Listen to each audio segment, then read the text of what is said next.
Welcome to another episode of Season 2 of the Panjway podcast. As always, you can find our episodes on all podcast platforms, as well as YouTube and Facebook for the video episodes.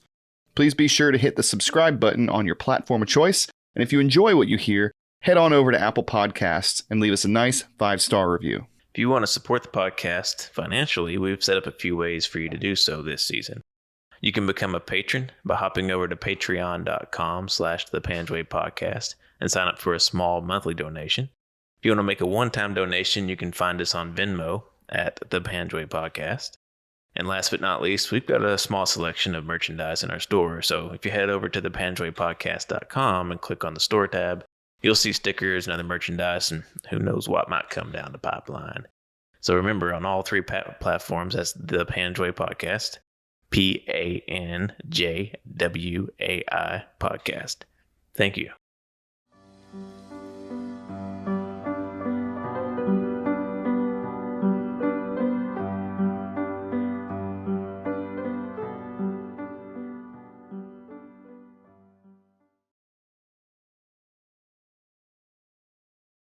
Yeah. Like, they gave him, I think it kind of got erased because such a big outrage came of it. Like, all the military pages were sharing it, like USA What the Fuck, all that kind of stuff. Yeah. But if that hadn't happened, if the publicity hadn't been pushed on it, he would have had a permanently filed GOMAR.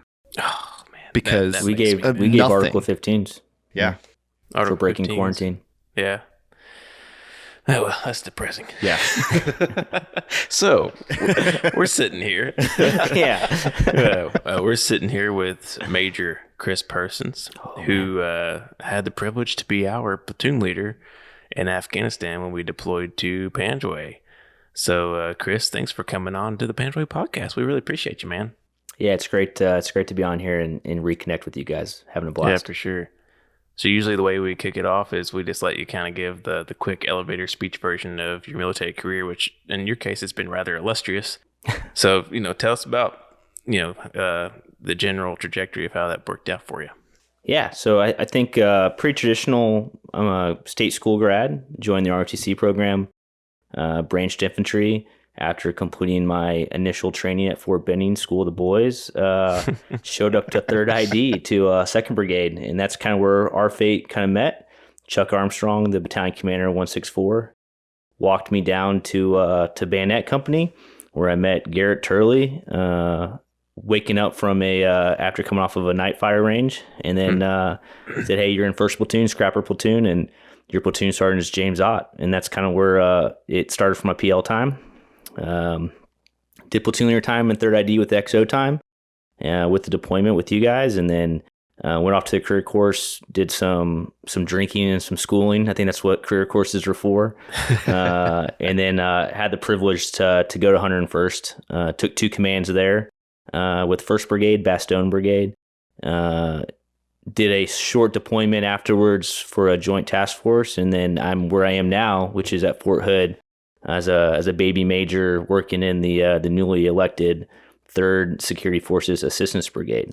And nice. That's kind of the elevator speech of the last 10 years of first persons in the Army. Could you tell us a little bit about the SVAB? Because it's a relatively new unit. I've been, a lot of people that might be listening that were in Panjway way back might be interested to know what that is and Sure. how it evolved and became what it is. You don't have to give me the whole history, just No, you're good. So the short story on that is General Milley, who's now the Joint Chief, but at the time was the head for the Army, said, "Hey, the units, brigade combat teams it's taken too much for them to keep going to Afghanistan and Iraq, and so what we need to do is stand up these smaller units that are NCO and officer heavy, and give them the mission of going over with habitual relationships in small teams and working with partner forces everywhere from near peer, so our partners like the Canadians or UK, and all the way down to crazy states like Afghanistan or Africa, and allow the brigade combat teams to focus on readiness and actually winning our nation's wars,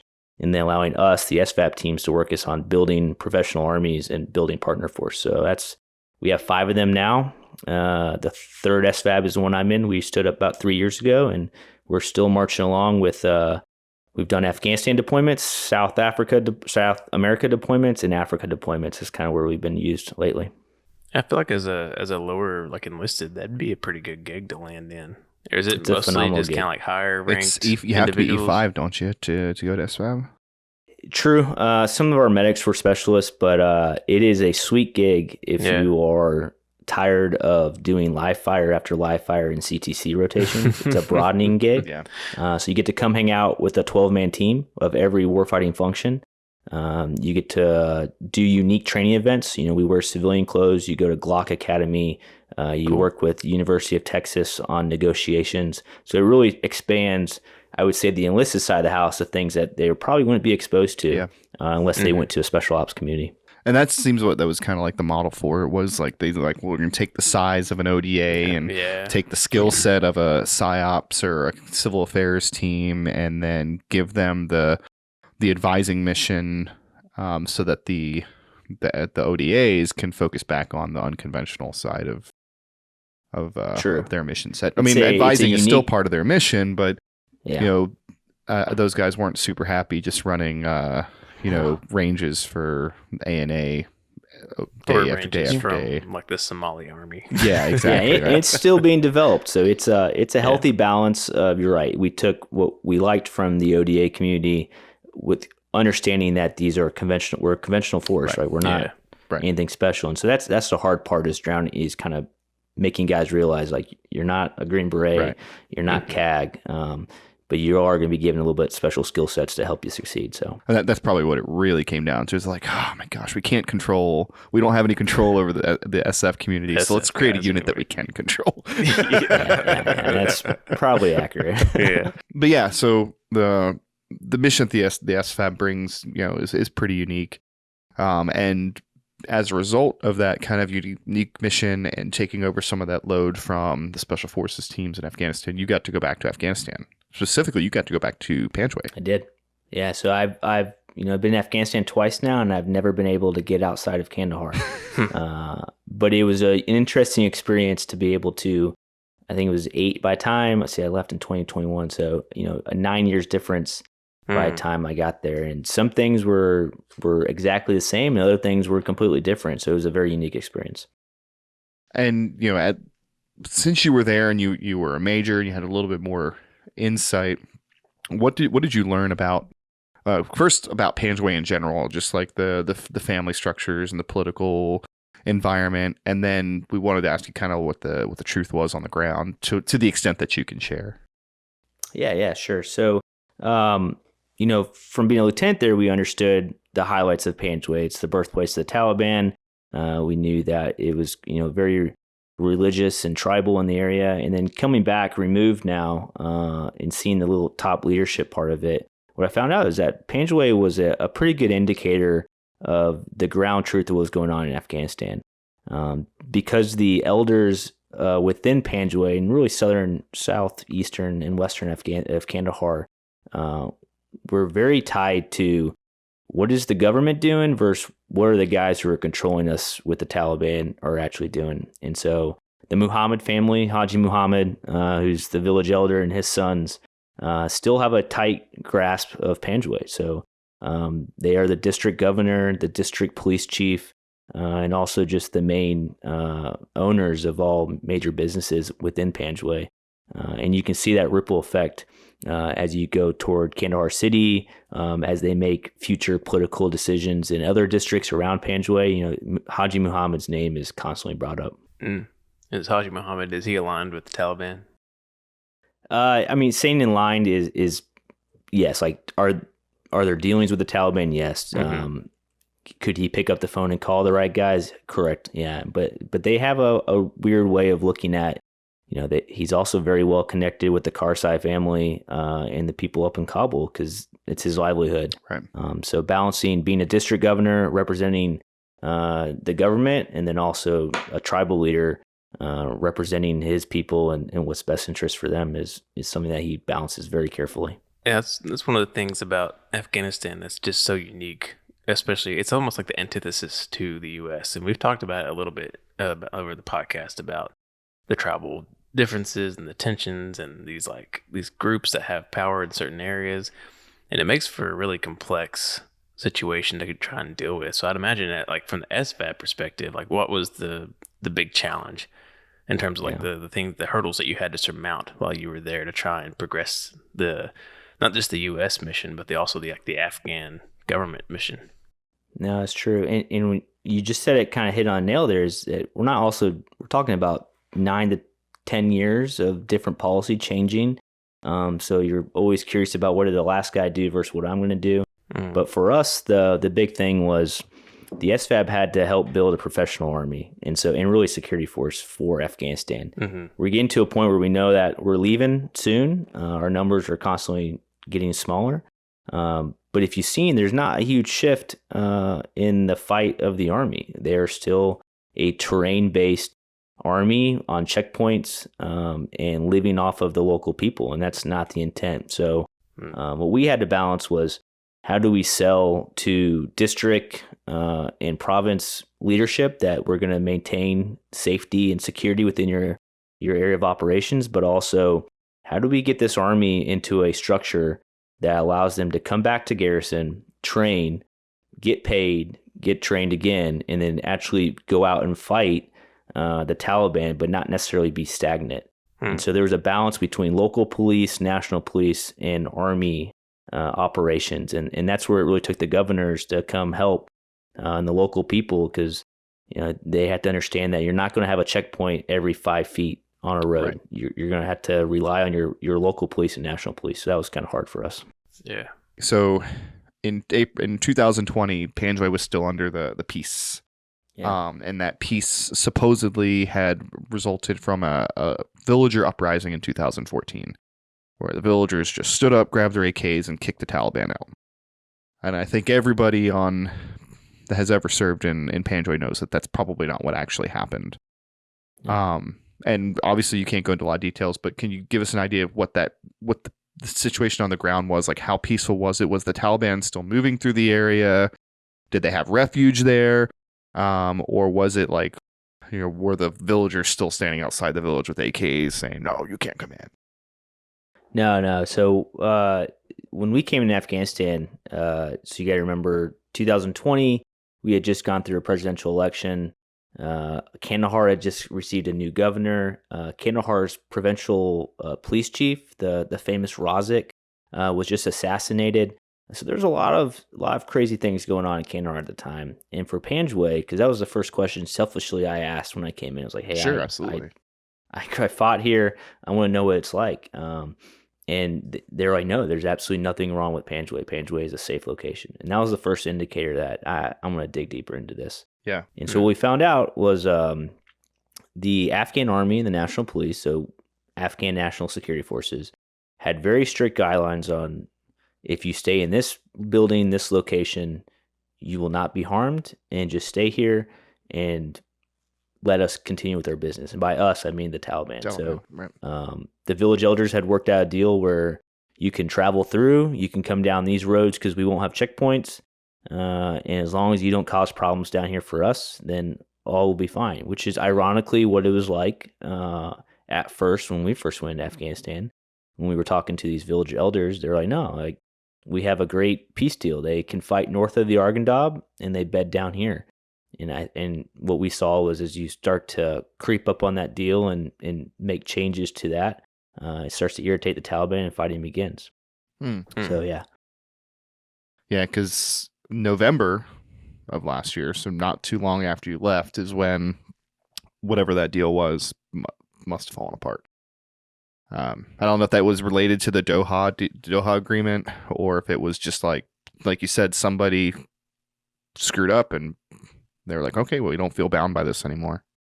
Yeah, I think it was probably a combination of both. So one being Kabul realizes that they cannot remain, the government can't just remain in Kabul or in centrally located Kandahar and control things. And so what ended up happening was we started expanding the government's role outside of district centers. And that's probably what kind of broke the deal, was having a more forceful, unified government role in these districts that don't want that. Yeah, I mean, that makes sense. I mean, the whole narrative behind the peace deal always seemed suspicious to me. And when I was there in when I was there in 17 and I flew over Sperwan Ghar and I flew over Massimgar and Zangabad and District Center, and I flew the whole route of Route Hyena doing a route recon. I was like, there's no checkpoints. There's no police. Sperwan Ghar has like a Humvee on it, and Massimgar has like 2 Humvees on it. Like the presence of Afghan forces was nothing. It's like there's no way they're managing to keep the Taliban out if they have nobody here. No. And always in my mind, it's like, there's something behind the scenes. So, yeah, Panjway is actually controlled by Kandak, so their version of a battalion.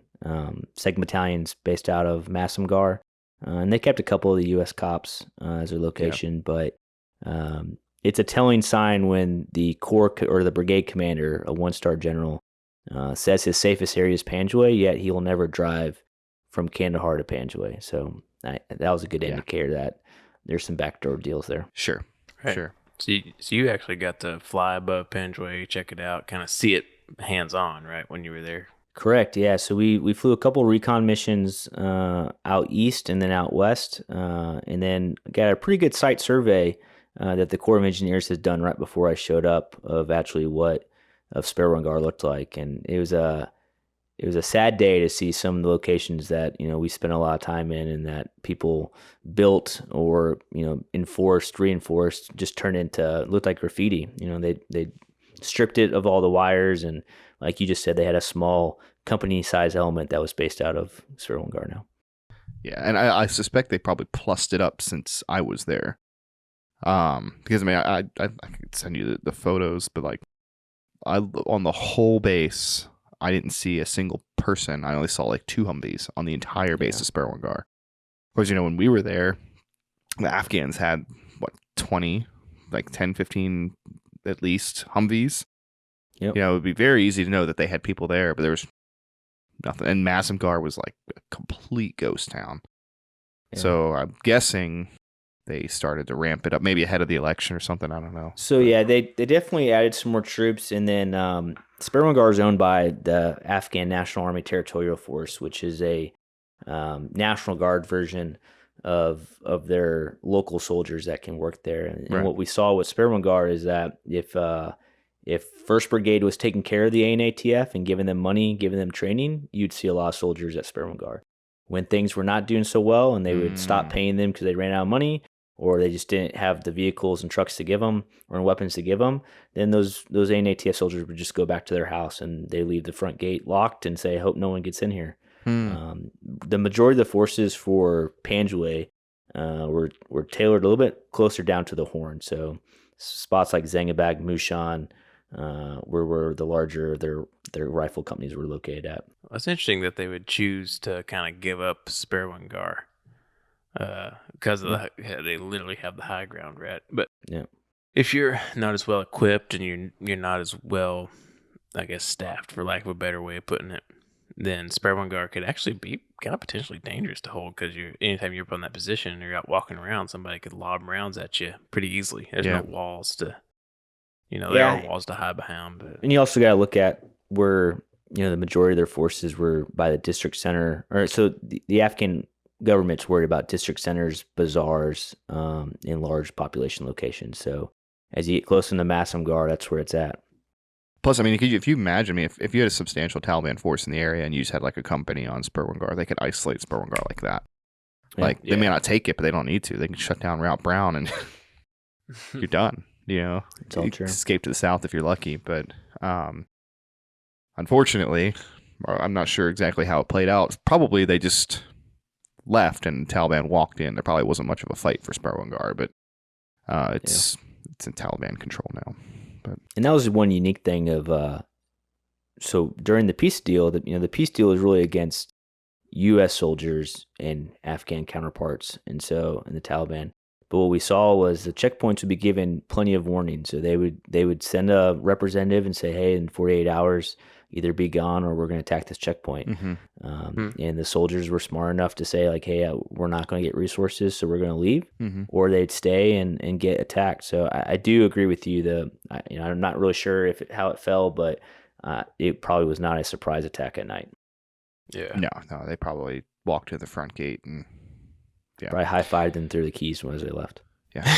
And apparently they have stripped it bare. They've even taken the T barriers away. Like they've just taken everything that they can, and I'm sure mined it, extensively. But they're not, according to the local sources, which obviously, grain of salt, but they're not using Sperwan Ghar as a base. It's just they seized it, they took everything they wanted from it, and they're operating out of a mosque in the area.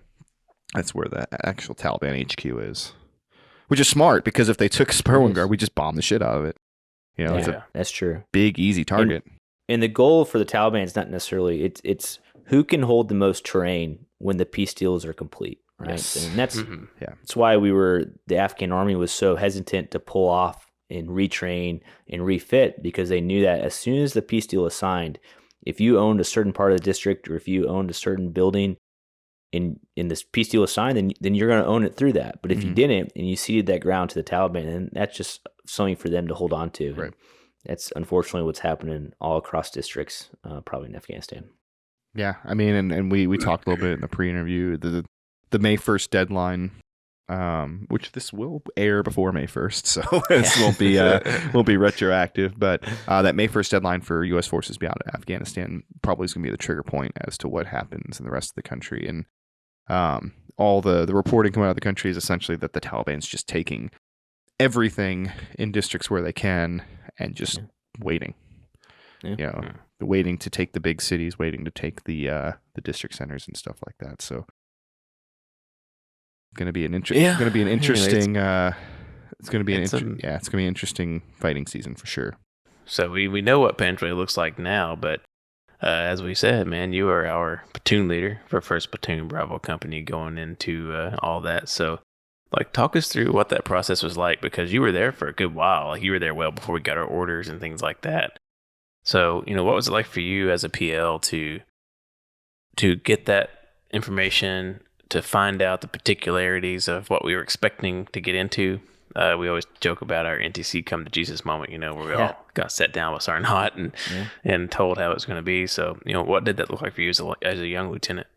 Yeah, it's even when I tell go over a story in my head or I tell other people, it was a unique time for us. So, as we've talked about in this podcast before, you're coming to 3rd ID, which has just come off of Iraq deployments.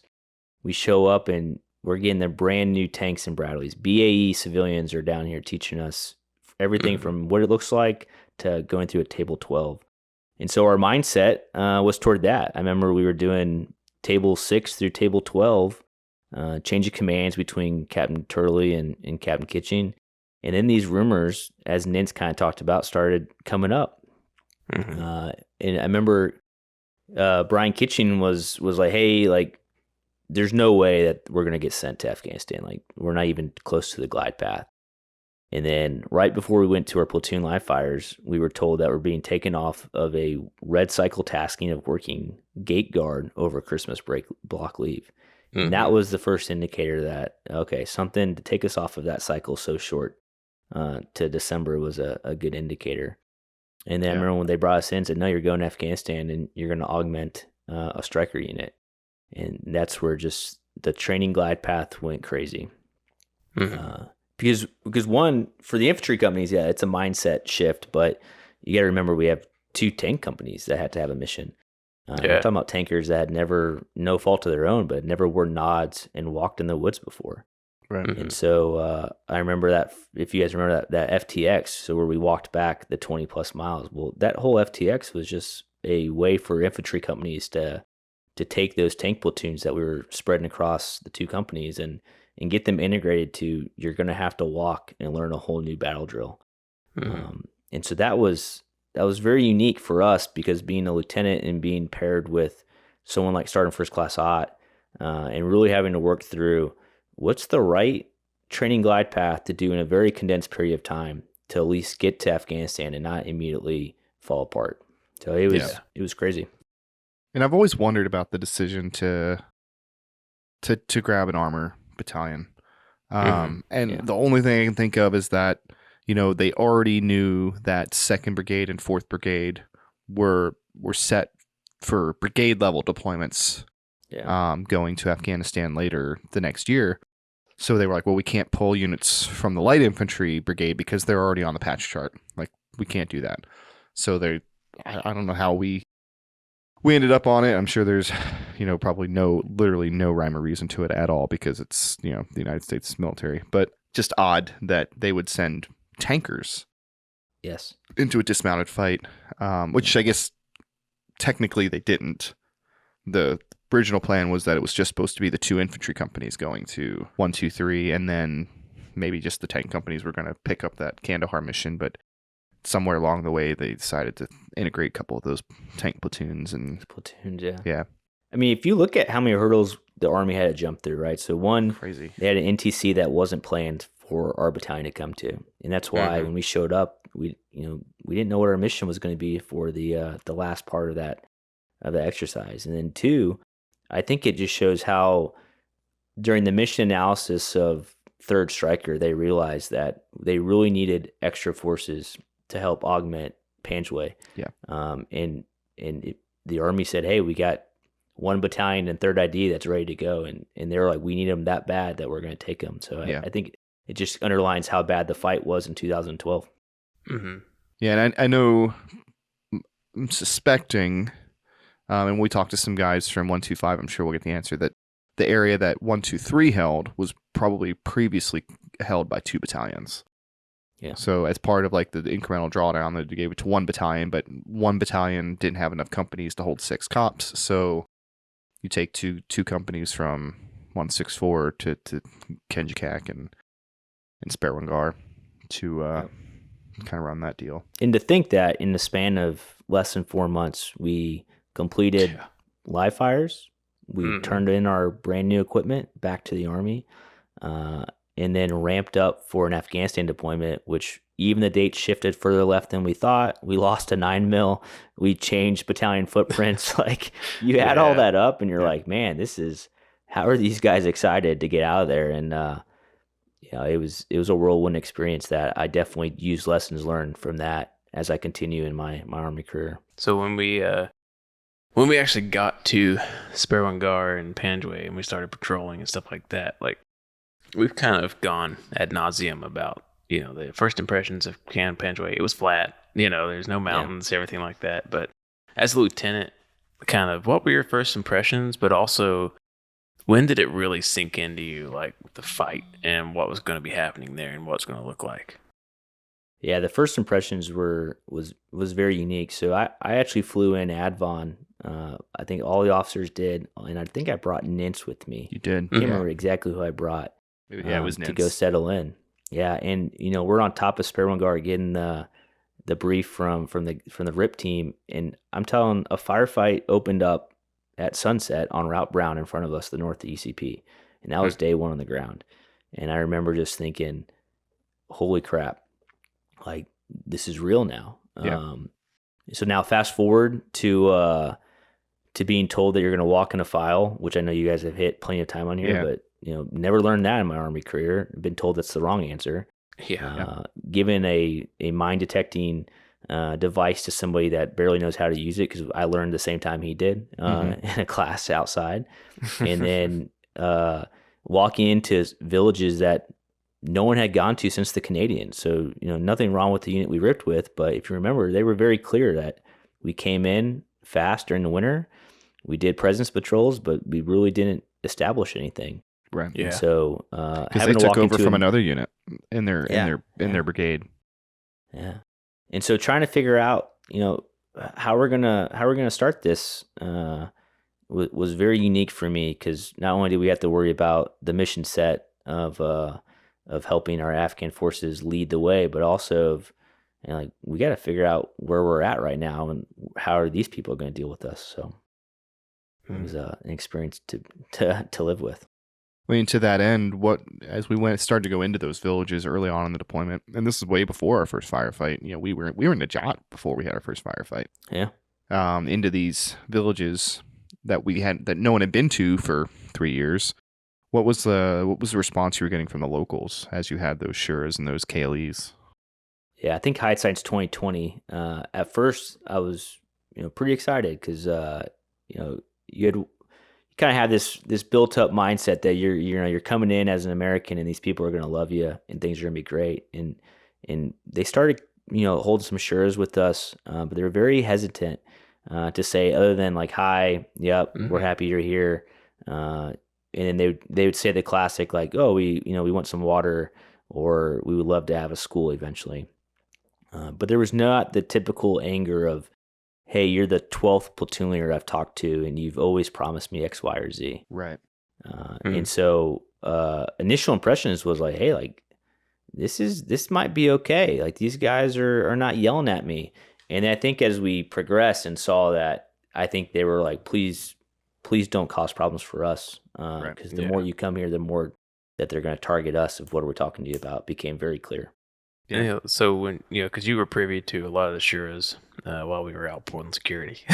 So one of the things that I think about, and I kind of wonder, and I bounce off of you here, is those elders, especially like the village elders and all the people that came to those, they were kind of forced into a performative politics in a way, and that they were almost like rote memorization. Oh, we want a well and we want to build a school, because that was what was expected of them, not only from our end, but probably from the Taliban too, because the Taliban had ears in there and they were listening to what these guys were saying. And if one of them came forward and was like, "Oh, Taliban commander lives down the street," then he would have been dead that night. So, was that a frustration for you? Did you start to figure that out as you got there, or was it one of those huge things where frustration? Yeah, it was a frustration in a sense of, I'm being sent to this village because intelligence reports said X, Y, or Z. And then you show up and I've never seen the Taliban. They've been gone for 10 years. There's no IEDs. Things are great. No, we don't need any police. We have our own local police. Right. And those were lies, right? And we knew it because the person who's taking pop shots at us as we come up to that village more than likely lived in that village. He's in the Shura with us. So yeah, exactly. Yeah. And so it became very, very frustrating at times because, repeat that weekly. And the party line is always the same. Like, no, the Taliban are not here. That poppy is for myself. And that everything's great. And the complete opposite was the case, as we found out. Now, how did that compare to like the same kind of conversations that you would have in 2020? I mean, you obviously you're not speaking at the village level, but you're having discussions with local mayors and leaders and politicians. Was it literally just the same, or was it maybe just a little bit more contrived? Yeah, it's some similarities, right? So the complaints were more though toward ANSAF forces of. ANSAF forces are hindering me to be able to live my life because they're either stealing money from me, eating all my food, or they're the ones that are causing the Taliban to come into the village. Right. That was the hard one, is trying to express that there's a checkpoint here for a reason, and it's not the opposite where the Taliban are purposely coming because of that checkpoint's there. So some things never change in Afghanistan, and local people not truly picking a side is something that I think will remain for years to come.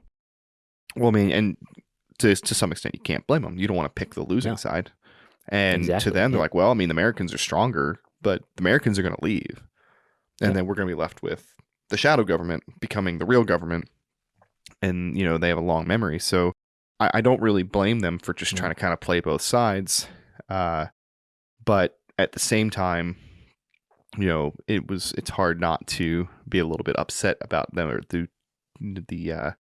dual nature that you would run into, where like, oh yeah, we love you guys, we love the Americans, and as soon as we leave, the interpreter's ICOM is like, yeah, they're telling the Taliban you left out the South, you guys better move fast. And it's like, fuck. Yeah, Panjway is a great location where you can see that happen. So Canadians are there. Canadian government says we've taken enough casualties. We're going to have you out on this date. And the U.S. had to quickly backfill that. But each time there's a gap, the local people see that. It's almost like the Kurds in Iraq, not to, venture off Afghanistan. Right. But it's like there's this repetitive nature of we promise you, we bring everything. But they've seen both sides of that coin, that, the opposite is worse for them until there's real change. And there just hasn't been real change. That's actually another good question. So as you were into these KLEs and Shuras in 2012, were you ever compared to the Canadians, or like compared to previous units? Like, well, they did this for us, or they did that for us. Why aren't you doing this for us? That kind of thing? A few times. So I would say that Boyce and I did get some good laughs at some trying to pull fast ones over of, Sure. hey, like you promised me a brand new well. And it's like, hey man, I've never been here before, so that wasn't me. But I will say that as we progressed after our first month and started to have more of a routine, you could tell that the village elders were starting to like the fact that the ANA was coming out more than just two people. So, we were at the front of that transition. If you go to Afghanistan the last 5 years, if you had more than 10 soldiers, U.S. soldiers on the ground, and there wasn't at least a company size of Afghans, like you're doing it wrong. Right. Because it's supposed to be Afghan led.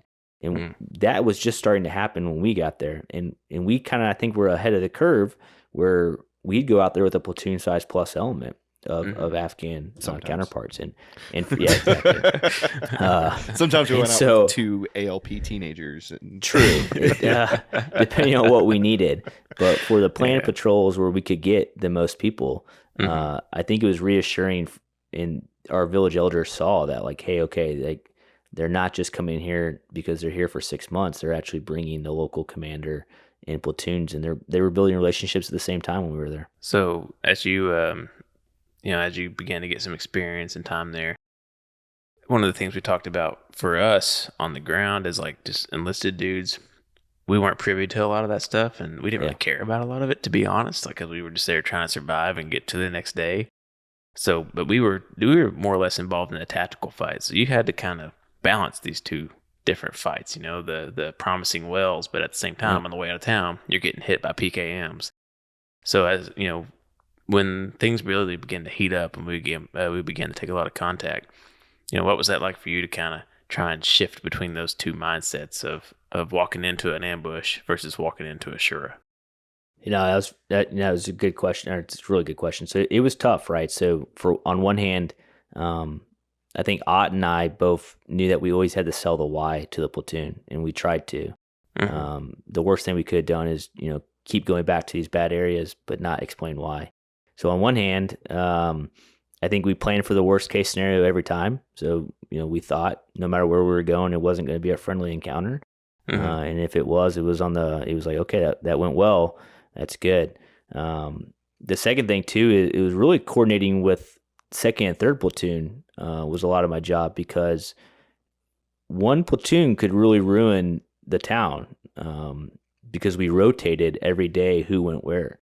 And so making sure that second and third were on the same talking points as us, so that when I did go in there, it wasn't, hey, McGrath pissed this guy off and now he hates you. Right. Which was a 50-50 chance that would have happened. Yeah. And so because we all look the same to them. I mean, exactly. Yeah. And we all represent the same thing. So for me, I would just say I looked at it that bottom line up front, at the time I didn't think I was going anywhere. So it's like for the next 9 months, like we're going to have a relationship. And I want that to be as positive for both of us as could be. And so I would realistically say, these are things we can do. But also understand that I'm going to come here on a routine basis. And so please do not make it painful for us. Because like you said, the soldiers aren't privy to what we're talking about, and they're just going to take it out. They're going to be mad if we keep coming here and getting shot at. So when we began to shift into this weird balance of you guys operating almost a coin fight, but not really. I mean, in reality, like a lot of our mission set, especially like the bigger operations, stuff like that, was just active combat operations against the Taliban. Yeah. And so, as you progressed as a lieutenant, and you were there those first few months, like, what were you seeing going on with your guys? Like, were you seeing guys really start to have a hard time? Was it guys that had a hard time, keeping up that fight and that kind of thing? And how'd you work with that while you were the PL? Yeah, there was definitely when we looked in-house at a mindset shift, you could see it. So, like, I think most of us had very little combat experience coming in. There's a few that did. We talked about that before, but I think Brian Kitchen talked about it. We were hungry to get into a firefight. I remember we would come back and be like, man, we missed it. Like, the threat tipper was out there, we missed it. Yeah. And then after that first firefight, I remember a couple of people were making jokes, but in looking back, it probably wasn't a joke. There was someone who's like, "Hey man, I'm ready to go to mayor cell now." You're like, what? You're gonna go fill gas generators after that?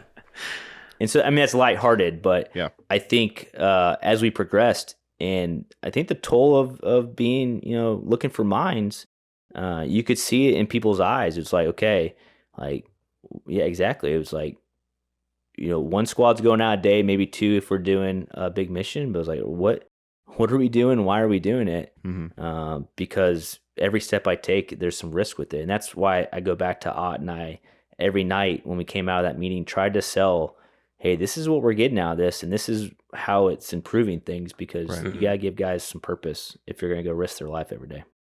Well, and I always appreciated that you guys kind of you cut through the bullshit. Like, hey, man, we're not here to win hearts and minds. No. You really focused in on that. Spectacular attacks. We're here to prevent spectacular attacks in Kandahar City. Which is good, because for us it made more sense if we were like, hey, we're going out there so we can get little fights with the Taliban so that the Taliban can't push all the way to Kandahar. And for me personally, brand new PSC, I was like, that's fine. That seems reasonable. Yeah. We'll go out and we'll get in fights with Taliban. Because not for me as a pissed off E4, but Yeah, there's nothing we could do to change you. Right. But I mean, the idea of like, hey, we're here to fight them. We're not here to build roads and build wells. Like, we'd love to be able to, but the area is just not safe enough to do it. Yeah. And even like to be like, hey, the IED threat scared me way worse than getting into fights with the Taliban. So I was down with getting into fights with the Taliban, as long as we can control it. And we saw that with a good example would be how we treated when we went out and did checkpoints for bats and hide enrollment, right? Yeah. Mm-hmm. There's plenty of times where we sat on the road just waiting for someone to come by. And I remember the mindset at first was some of these guys would get off these motorcycles and just be pissed off.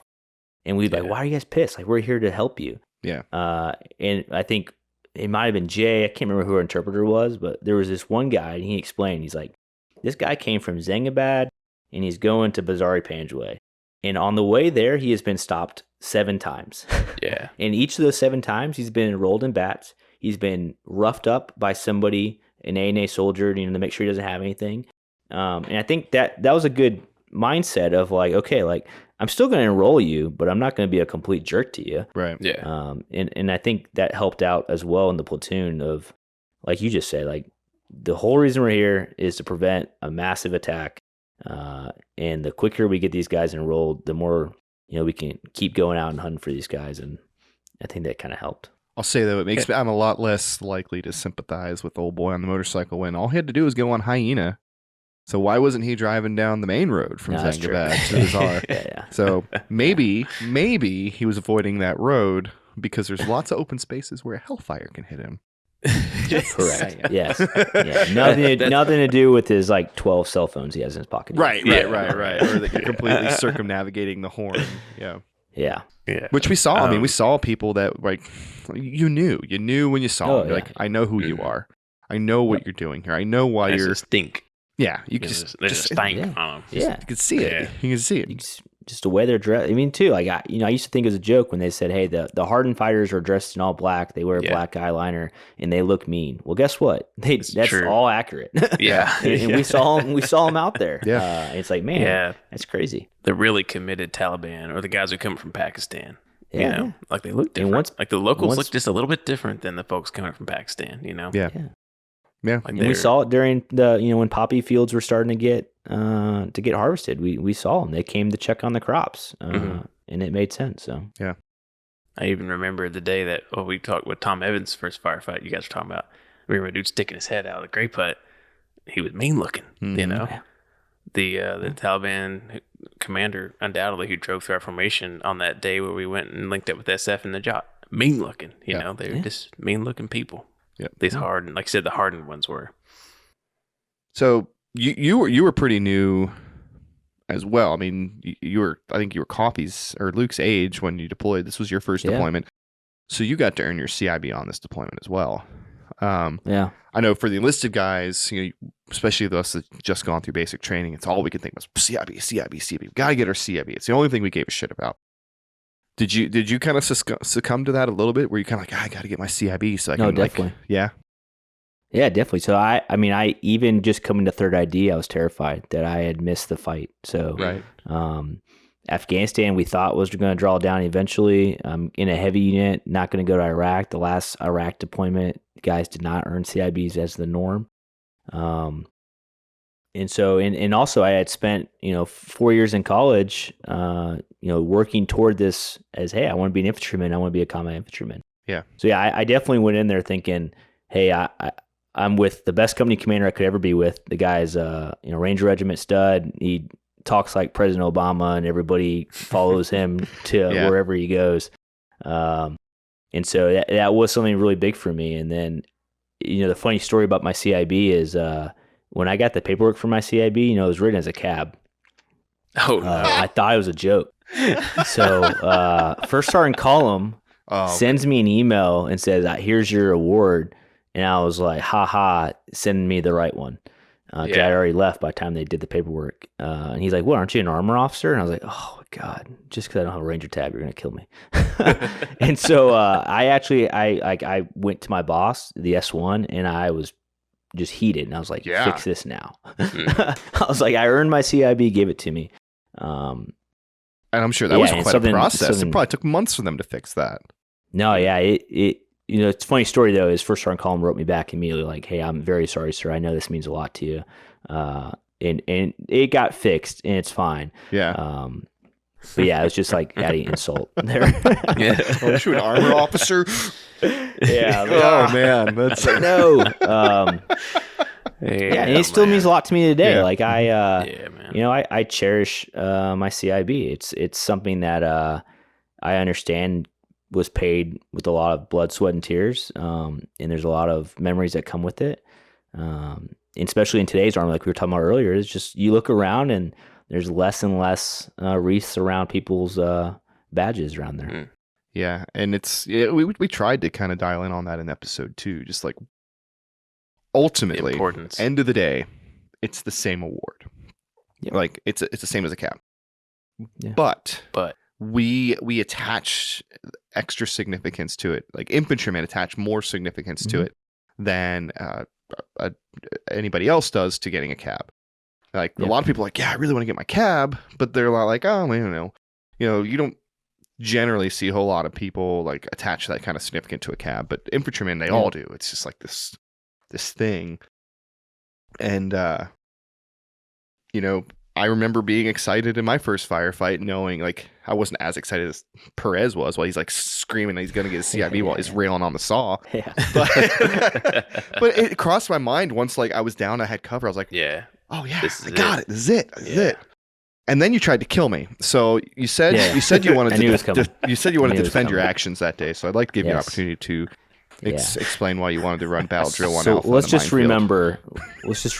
Here we are in the wide open, taking accurate machine gun fire, right? Yeah. And being like 600 meters back with the way that we worked. The only thing I could do was, hey, we got to move. And I had trained you guys so well that you didn't even second guess my orders as I told you to jump into that canal. Looking back, having the guy who has a law strapped to the back of his ruck. AT4, sorry. I can't remember if we grabbed which one we took, if we took the old Canadian stuff or not. It was gigantic. It was definitely an AT4. Looking back, that was a horrible decision. But it also made a good story for who jumped in and saved you. I can't remember. We're not going to. No. Okay. He doesn't get you're mentioned. Right. I don't want to admit to it. Okay. Yeah. I would say I think the way we spun it, because we're all about spinning good news narratives. Right. Mm-hmm. We spun it to his heroic actions. Yes. He paid no attention to that. Yeah, he did get an award for that. Which, you know what? This unnamed individual, I do appreciate that because it was helpful. I think I still would have survived either way. You would have been fine. I probably would have swam down the river until like through the gunfight and be like, oh, hi. Probably would have. Yeah, you could have got. Yeah. Could have got I think it was even crazier. Could have got a waterborne like combat, just like as I'm floating downstream. It's like, Yeah.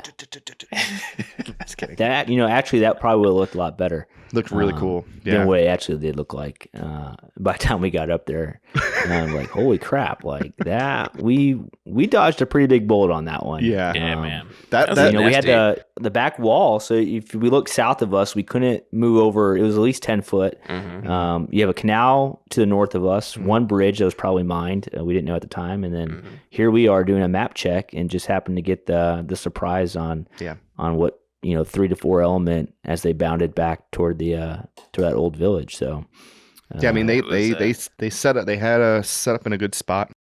We had where we had no cover. They had tons of it, and they were on the other side of a very deep, very fast moving. Good number of them.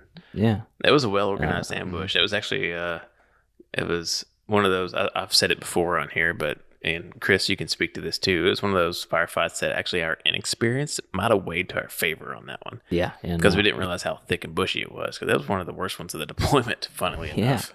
Yeah. And, and that one was unique also because we had 2 things going against us. One, we took the A&A commander with us. So that was one of the first missions where he actually decided to come out with all of his guys. And we should have known something was up because he brought his weapon with him, and we found out later that if he thought we were going to be safe, he would go out without his M16. And here he is with his M16, hanging out in the back a little bit. And then the second thing too was, if you remember, we had left pretty early that morning. This was one of those first missions where, because we knew we were going the furthest west we have been since this time, that we left like right when the sun was coming up.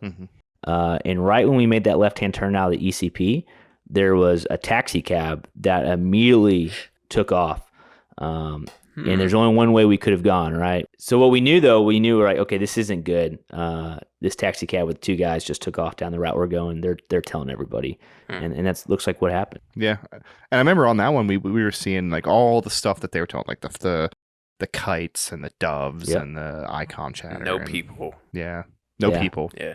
Yeah, the whole way. And it's funny, we talked about the importance of a CIB and how we felt as infantrymen. When we got back, so we got picked up by trucks by, I think it was like 3rd Platoon. We got back. I remember Sergeant Ott and I were putting our gear off, and he looked over and he was like, I'm going to get promoted now. He's like, I just ran the CIB. And I was like, okay, yeah, that's cool. Yeah, man, you're going to get it now. Yeah, for sure.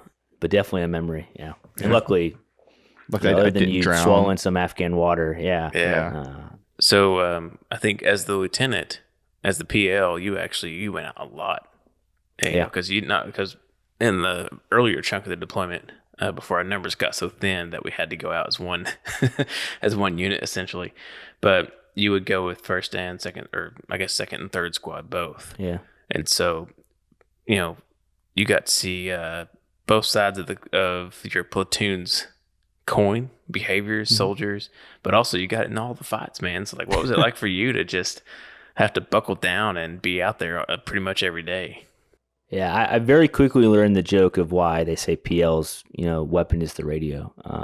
Because I think the first couple firefights, like Chris Persons had my M4, probably wasn't looking at it accurately, but I was on the line trying to shoot as well. And then as I progressed, I very quickly learned that the battle drill was, take contact, take a knee, Boyce runs up to me, and we're calling troops in contact, trying to get assets on station. And thank God for Kiowas, and they were right around the corner. But yeah, I mean, I wouldn't have it any other way, because the worst fear for me would have been if I was not out, which later down the road we kind of experienced when I wasn't in the platoon anymore. But having an element go out that you trained and that you worked with, and not be able to be out there when they need you, was kind of a big thing for me. But definitely got my steps in. Wish we had a one of those watches that could track that to see how far. Fitbit back then.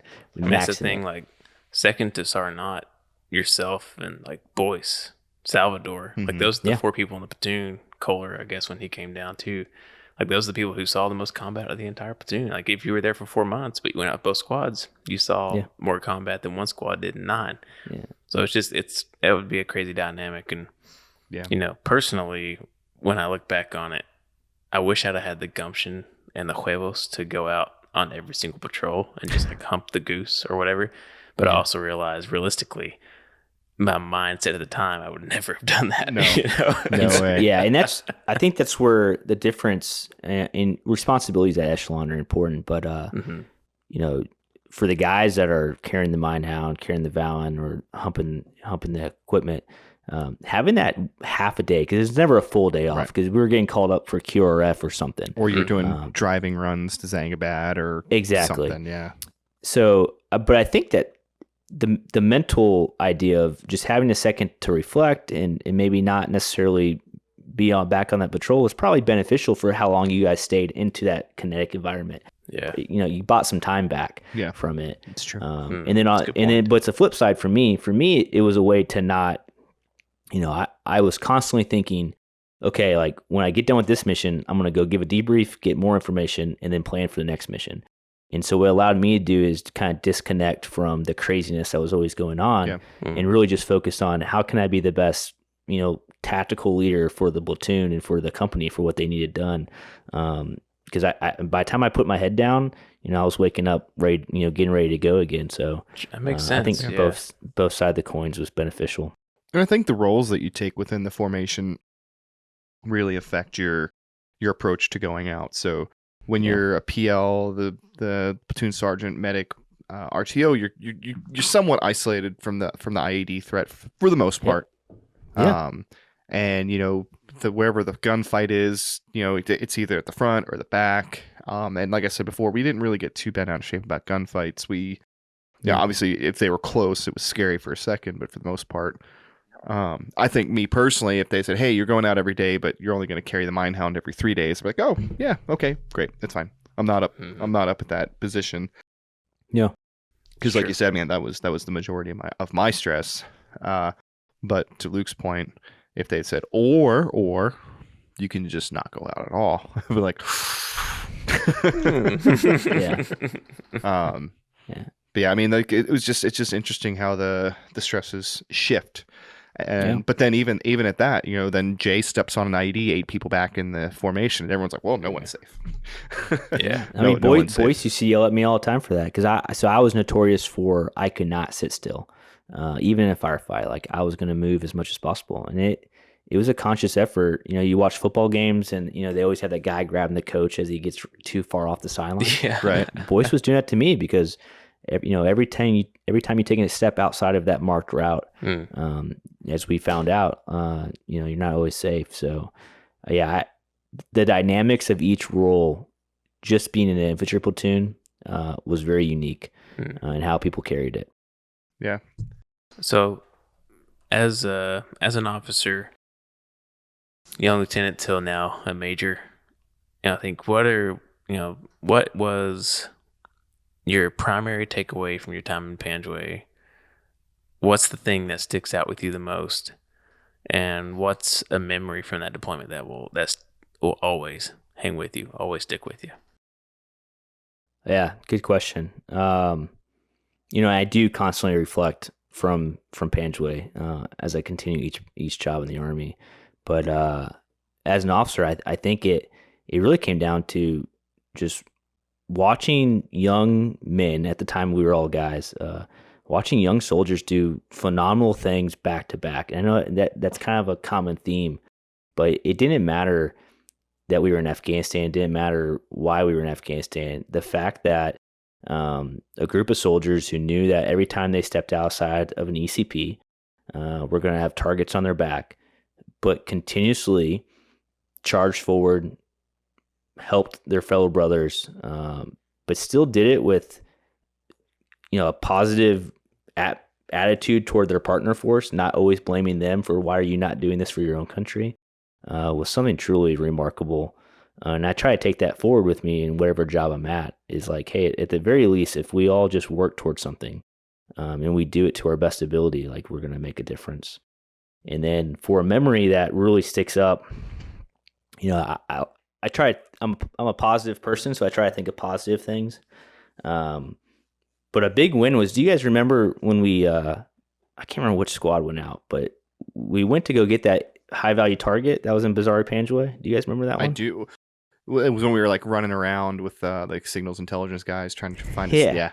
Yep. So it's actually funny because it's it's like a success story, but also you're like, how do we succeed at that? So first platoon was notorious for getting hey you missions.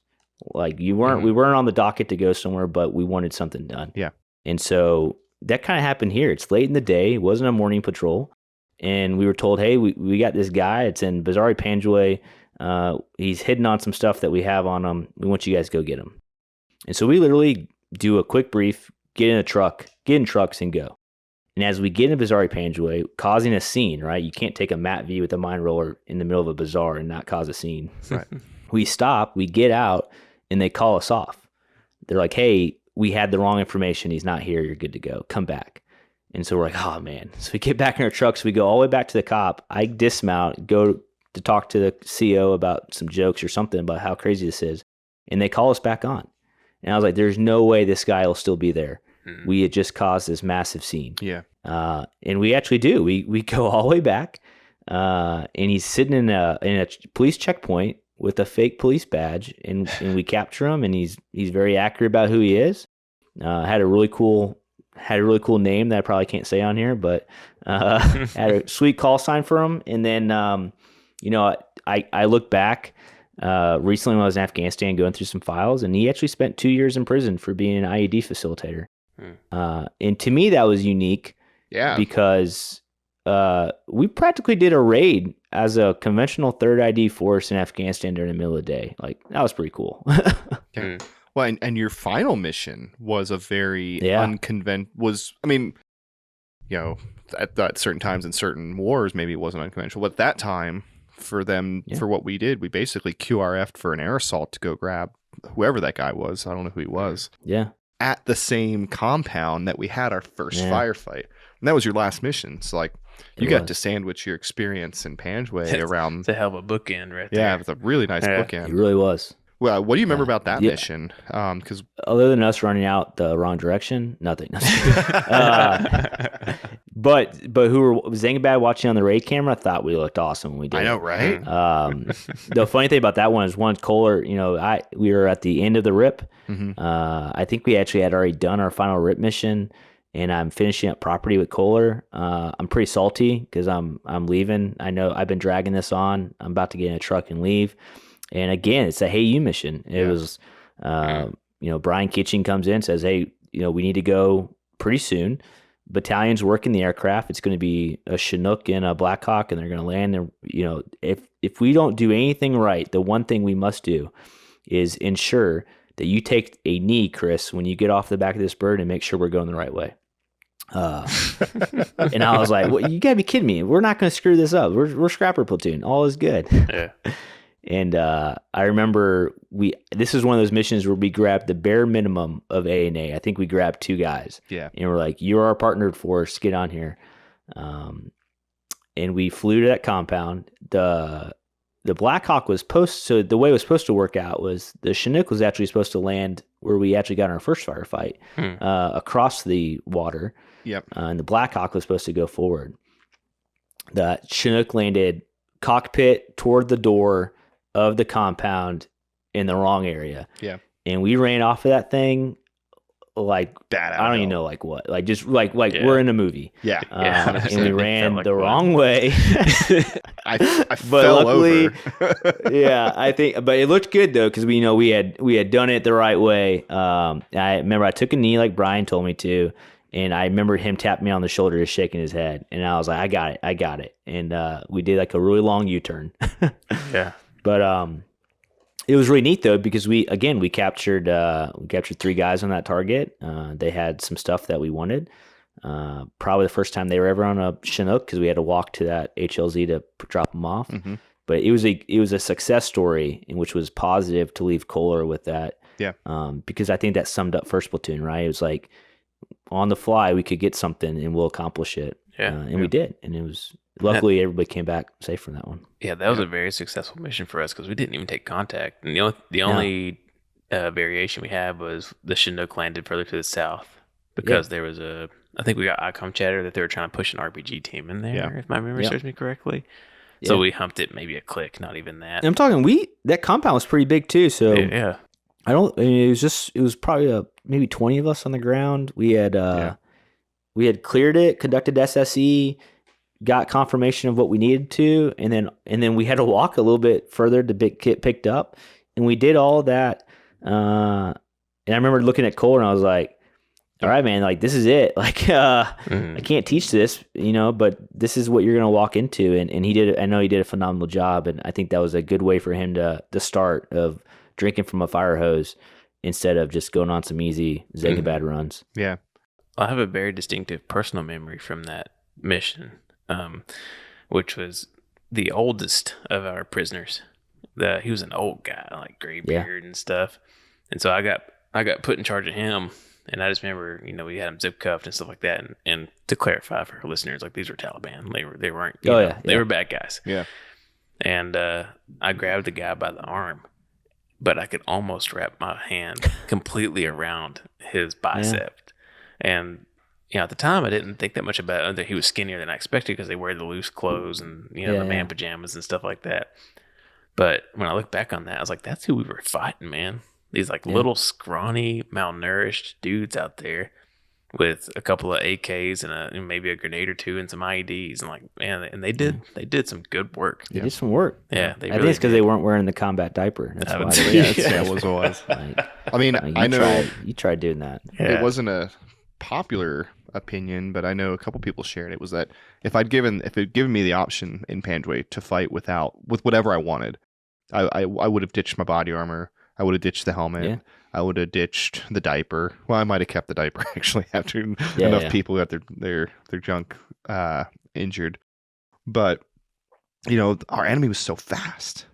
The terrain that we were expected to cover, you're climbing walls and you're swimming through canals and you're walking through grape rows and you're ducking under orchards and you're in and out of these compounds. Like it's just for the risk versus reward for me, it's like, if what's the likelihood I'm going to get hit in the, in the chest with a bullet in Panjway? It's really, really low. They didn't run around with armor, No. And I mean, just the heat alone. Yeah, and the heat. Yeah. So we've been to Fort Polk. I've been to NTC. I feel like I've been to some hot places, but there is nothing that compares to being in the middle of a grape row in the middle of summer in Panjway. There's this distinct feeling, smell, and heat that is just painful and miserable. Because you're in an area that's supposed to be a dry heat, right? It's irrigated desert, so it's 120, it's 130 degrees out. But if you were in the desert, like up in the Reg, probably weren't that bad. You got a nice breeze. It's not humid. It's not comfortable. But then you dump into an orchard or a grape row. Now you have that humidity on top of that heat. And I'm not sure if there's any other place in the world where you can have that kind of heat and that kind of humidity. Like it's just brutal. I think that goes back to conditioning. We kind of talked about before we left how we felt. If there's anything we did right, it was we at least had the mindset that we were going to try to be the most physically fit. And I think what Panjway taught me was that combat's not only mentally hard, but you can't even prepare for the physical hardness of combat dismounted. And we saw that on one mission where we had to evac a little bit early based off of some heat cats, but it takes a toll. And then again, you guys doing that for a full 9 months, it ages the body very quickly. Well, it also highlights a different kind of fitness that's required. I mean, because there's different kind of fights. That fight, I could see someone who was they were like 250 pound and built, and they were fine in Panjway because it met their kind of like. Short burst of energy, climb a wall. Short burst of energy, climb a wall. Yeah. But the little dude who weighed 110 pounds, that's the thing for me. The guy who weighed 110 pounds could run a 5-minute mile. Well, he goes to Panjway. You put 100 pounds of shit on him, and he's smoked. Yeah. Me, never a PT stud in terms of running and stuff. I barely ran a 15-minute 2-mile. Just barely got under the radar for passing PT test. We go to Panjway, I can hump gear all day, man. All day, yeah. Yeah. It's different. And we saw all of it, right? We drove places, we walked. It was a total fight. Like I think, not that I would wish Panjway on anybody, because even people before us have always talked about how bad it is. But we truly got the full infantry experience if you did a rotation through Panjway. We even got to climb a mountain. Like for it not being a mountainous point, I got to climb a mountain in Panjway. So yeah.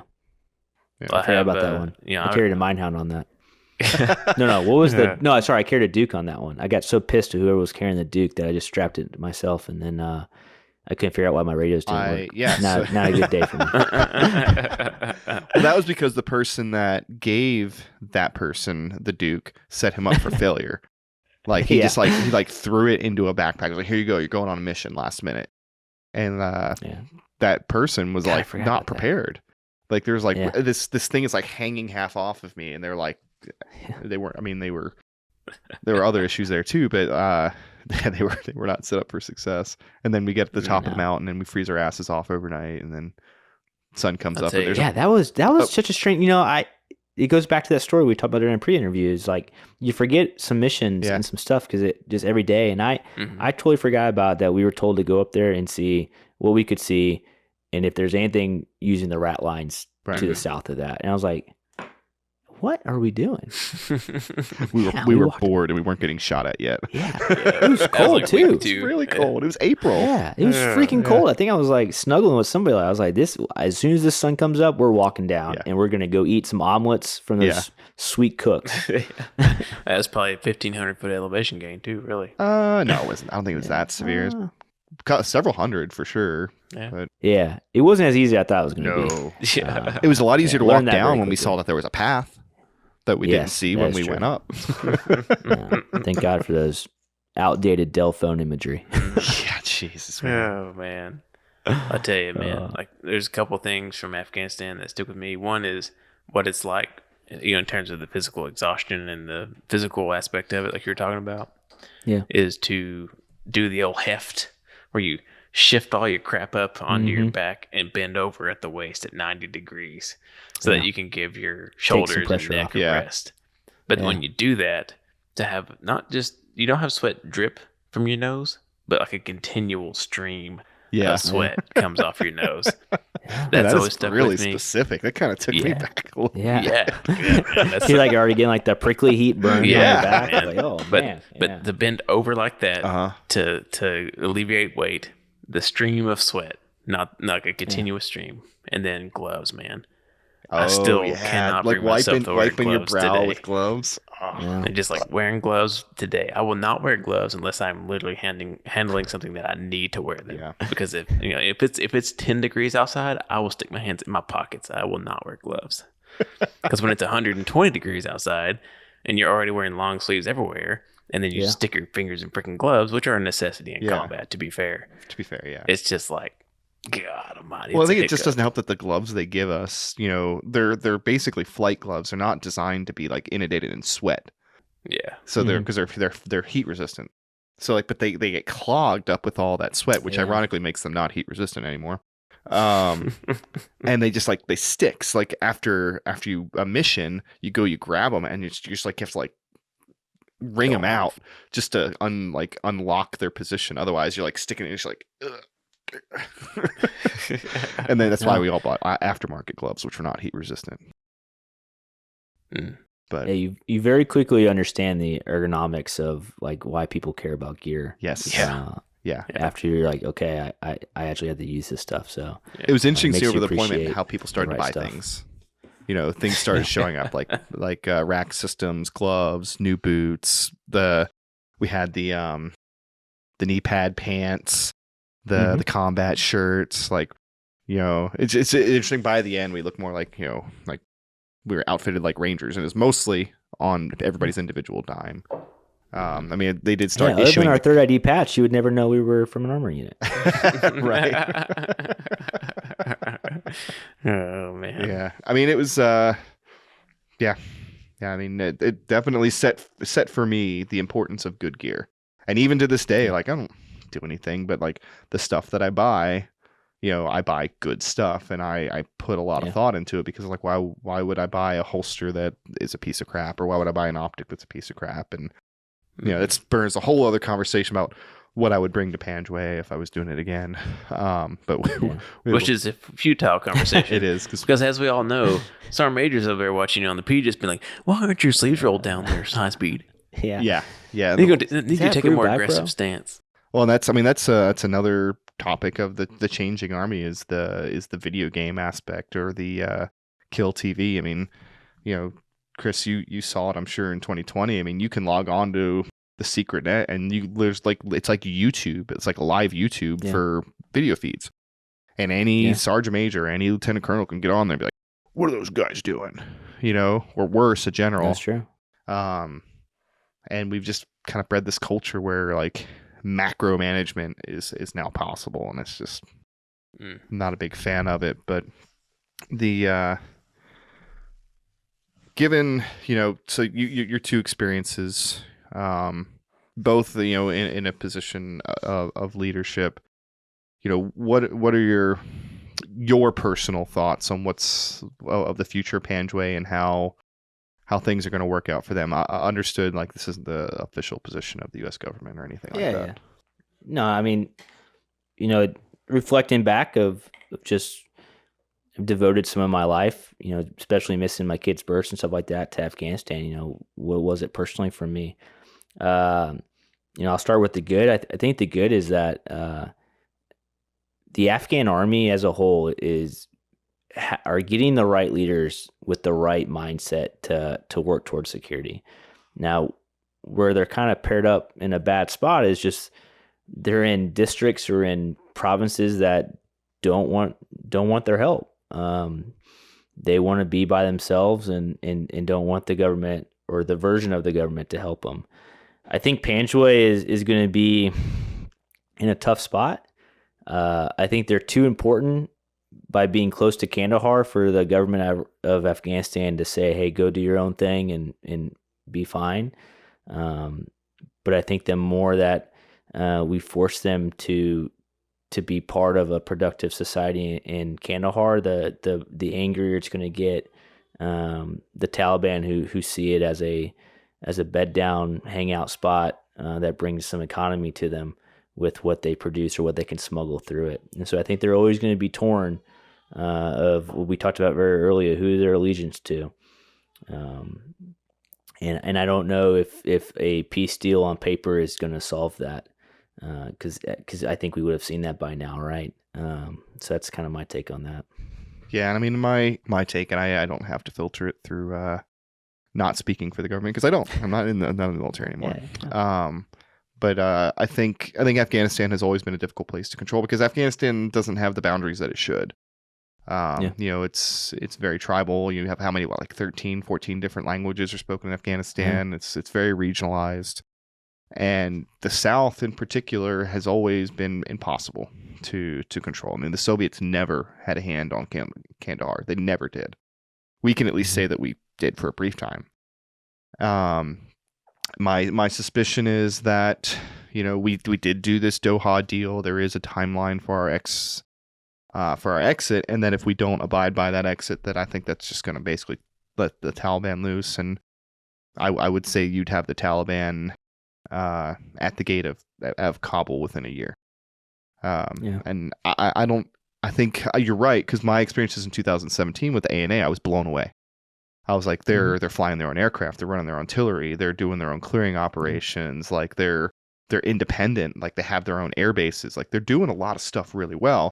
The problem is if we take away the supply chain that is us, like we are their supply chain, they can't do it. If they don't have the fuel for the helicopters or the contract maintenance that we provide for the helicopters or, all these number of things, then their capabilities go way back, and they're like, well, if we don't have the supplies, we can't do it.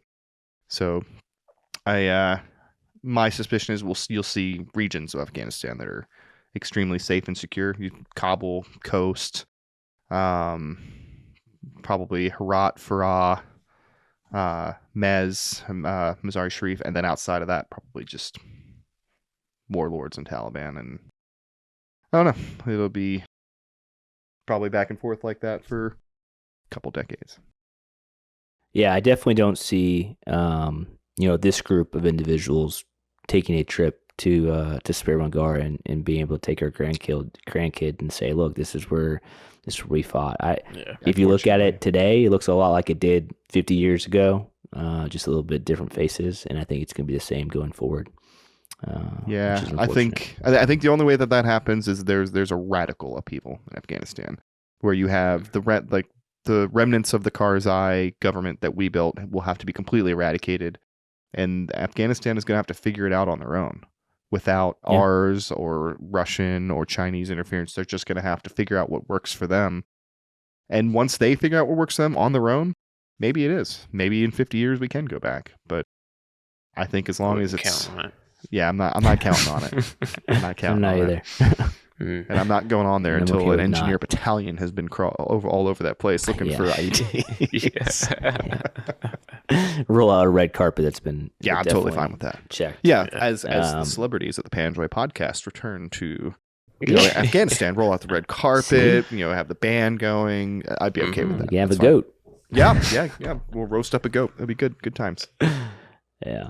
But, well, Chris, we kind of usually close these things out with a opportunity for you to cover anything we missed, or just to say whatever's on your mind. Kind of like this, like your soapbox moment. If there's anything you want to say, it's all you.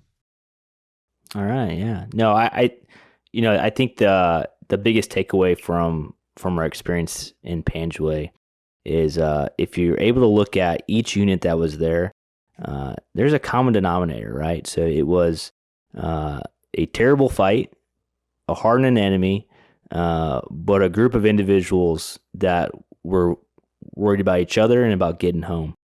And I think that has stuck with me for so many years going forward, of just the collectiveness of the power of U.S. soldiers in any environment. And so I think this podcast has been a phenomenal kind of rebluing of our love to our country, and then also to each other. And it's a great experience, and it's something that I will take with me. So Panjway will never leave my mindset.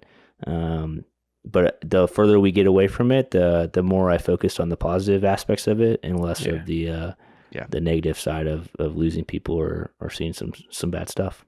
Yeah, I agree. And sure. It's I think it's a goal of ours, aside from the book, that when this is all said and done, that we'll do like a box set or something like that everybody can go and they can put it on their shelf and be like, that's our history. That's what we experienced. That's what others experienced. And, the landscape itself. I mean, I think you don't find very often in history where a group of soldiers from multiple countries have such a affinity for an area. You have a little bit of it with Kunar and Korengal, but I think the connection for a lot of the Canadian and American forces in Panjway is unique in that we have a connection to each other and what we experience together, but there's also just kind of this weird connection to the land. And while I don't think we're going to be able to take our grandkids there one day, I hope that actually is a possibility. But Chris, I really appreciate you coming on and taking the time. It means a lot to us, to be able to have you and Matt and Brian and all these guys come on and sit down with us and talk about this experience, because it's offers a lot of insight and perspective that we wouldn't have been privy to, or that Curtis and I have no authority or grounds to speak towards. Right. So that's really valuable for us and for the objective here. So we appreciate you coming on for sure. Yeah, very much so. Yeah, it's been a great privilege, and then it's like side for us as well, right? So I think often we like to act like we know what the lowest levels are feeling, but it's good to see that some things made it and other things maybe didn't make it as we went through the phone tree. But thanks again for letting me have the opportunity to reconnect with you guys and hang out for a bit. Yeah, of course, man. Thanks for listening to this episode of the Panjway Podcast. If you liked what you heard, head on over to Apple Podcasts and leave us a 5-star review. New episodes every Monday on all major podcast platforms, Facebook, and YouTube. Visit www.thepanjwaypodcast.com for more information.